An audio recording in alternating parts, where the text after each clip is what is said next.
Tu es déjà ingénieur cloud et DevOps et tu souhaites propulser ta carrière, alors cette vidéo est faite pour toi. Nous avons en effet mis en place un nouveau bootcamp qui s'appelle Platform Engineer sur Kubernetes pour permettre à tous ceux qui sont déjà sur le terrain et travaillent en tant que DevOps de passer à un cap au-dessus. Mais il est important de rappeler un peu l'historique et de comment on est en effet arrivé à ce métier qui commence à être très demandé dans les entreprises.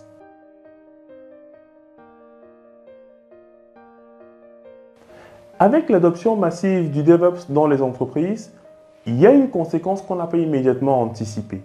En fait, les équipes se sont refermées sur elles-mêmes et ont commencé à mettre en place leur propre pipeline DevOps. Ça veut dire que si on a 10 équipes IT, en fait, les 10 auront leurs propres outils, leur propre pipeline et bien évidemment leur propre écosystème cloud natif que ces derniers utilisent au jour le jour. Et ça pose un certain nombre de soucis, notamment en termes de sécurité.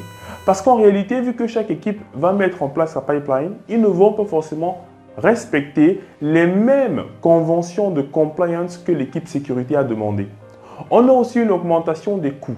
Parce qu'au lieu de mutualiser les efforts, on va en effet avoir chacun son initiative de son côté et potentiellement cela peut induire des failles de sécurité vu que toutes les équipes n'ont pas forcément la même maturité sur ces sujets-là.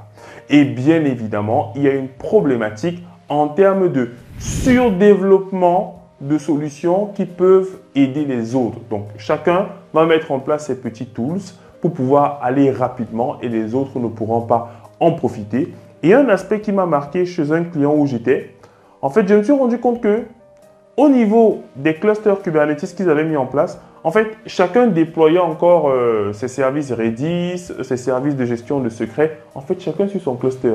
Il n'y avait absolument rien de mutualisé, centralisé et géré à l'échelle.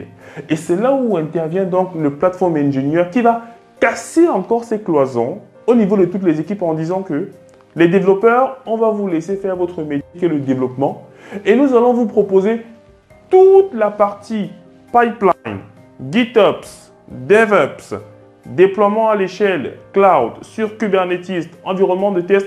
On va vous proposer ça as a service. En plus de ça, on va vous mettre à disposition des components qui vont vous permettre en réalité de consommer des ressources comme du Redis, du Kafka, du Message Broker et tout le reste as a service, du MySQL as a service, un peu comme un cloud opérateur en gros, qui va vous proposer des services qui vont permettre d'aller beaucoup plus vite dans le développement et dans le déploiement de vos applications. Donc, désormais, on a besoin de ces profils Platform Engineer qui vont venir mettre en place des plateformes et qui vont donc permettre à toutes les équipes de travailler dans le même écosystème d'outils et donc mutualiser les forces et créer une couche d'abstraction qui fait en sorte que les développeurs n'ont plus forcément à maîtriser les infrastructures sous-jacentes ou alors faire de l'Ops. Non, on va rendre cela transparent pour leur permettre de gagner du temps et leur proposer des catalogues tout simplement de services à utiliser pour aller beaucoup plus vite. Et ça dans un écosystème Kubernetes parce que de nos jours, c'est devenu la plateforme multi-cloud, multi-site recommandée pour pouvoir notamment faciliter la portabilité des applications.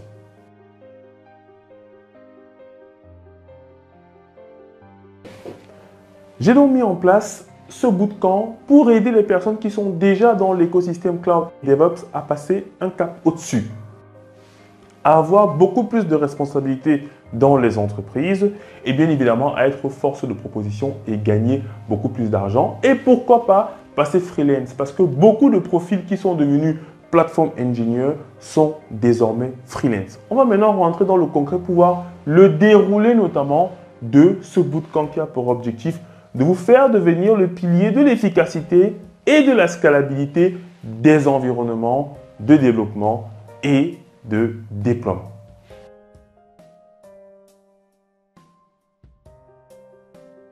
Nous allons maintenant passer au concret les amis. Je vais vous expliquer comment est-ce qu'on va atteindre cet objectif de vous faire passer Platform Engineer sur des environnements Kubernetes. Alors, le bootcamp sera essentiellement pratique. Ça veut dire que pendant ce mois de formation, on va essentiellement mettre en œuvre notamment la plateforme que nous souhaitons créer. En réalité, cette plateforme-là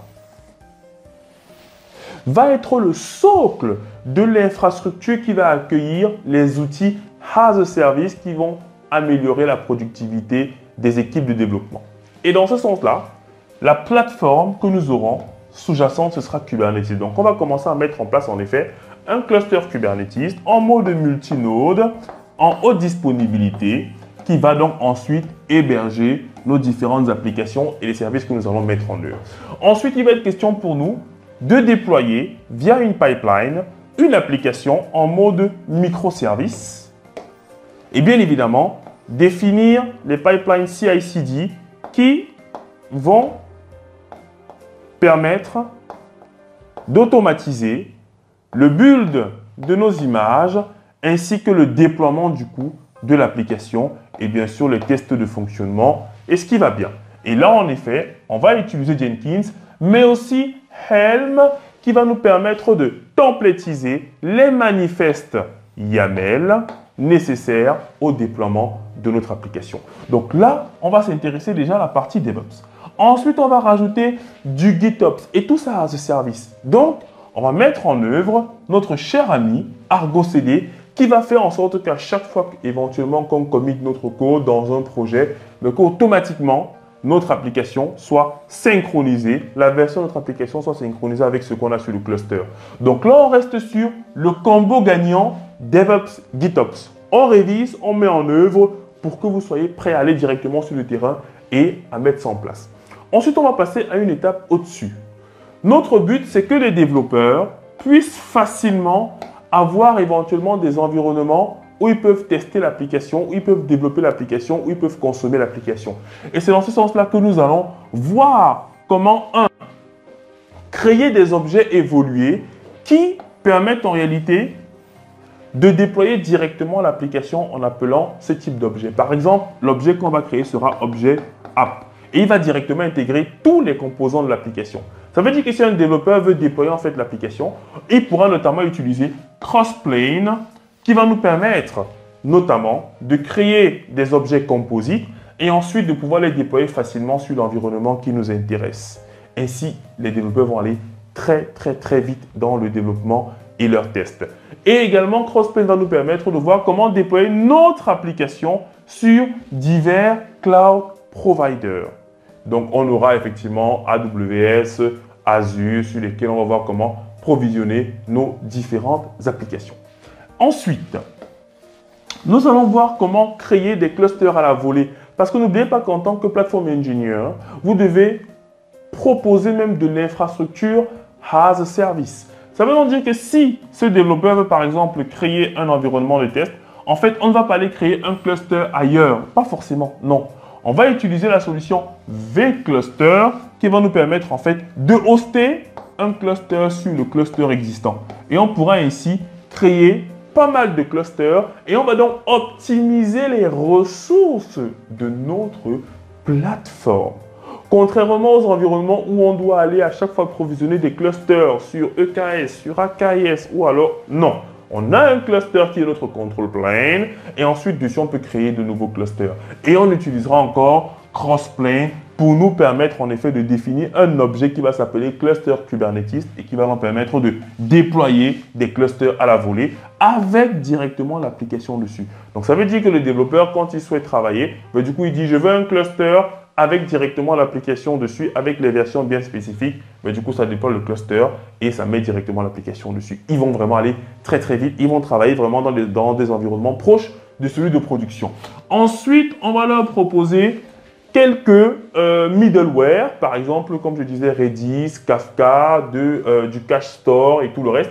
On va leur proposer ça as a service. Ça va nous permettre d'éliminer certains composants qu'on était obligé de déployer et qui vont maintenant devenir as a service. Donc, si j'ai mon application qui veut consommer en effet du Redis, on enlève la partie du code qui faisait en effet appel directement à Redis.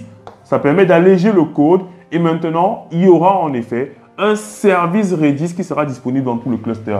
Et ça nous permet ainsi de standardiser certains middleware nécessaires au fonctionnement de nos applications. Donc ça, on le fera avec Dapr. Et enfin, pour industrialiser le déploiement de nouvelles features et releases pour que ça se fasse progressivement et sans interférence, on va utiliser Knative qui va nous aider donc à réaliser nos mises en production proprement.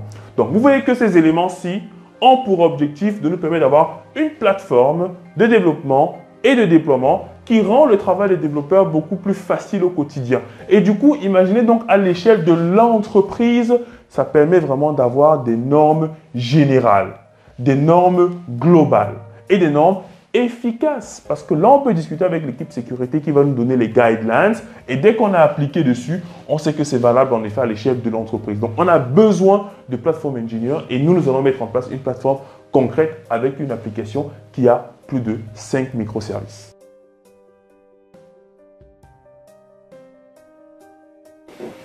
Donc les amis, vous l'aurez compris, on est parti pour une nouvelle excellente aventure au sein d'Easy Training qui va vraiment vous aider à passer un cap dans votre montée en compétences. Je vous encourage vivement à participer à ce bootcamp, mais il y a les prérequis. Il faut avoir des bases, notamment sur Docker, sur Kubernetes, avoir fait un peu de DevOps, c'est-à-dire avec du Jenkins ou des GitHub Actions, et vous serez prêt à participer.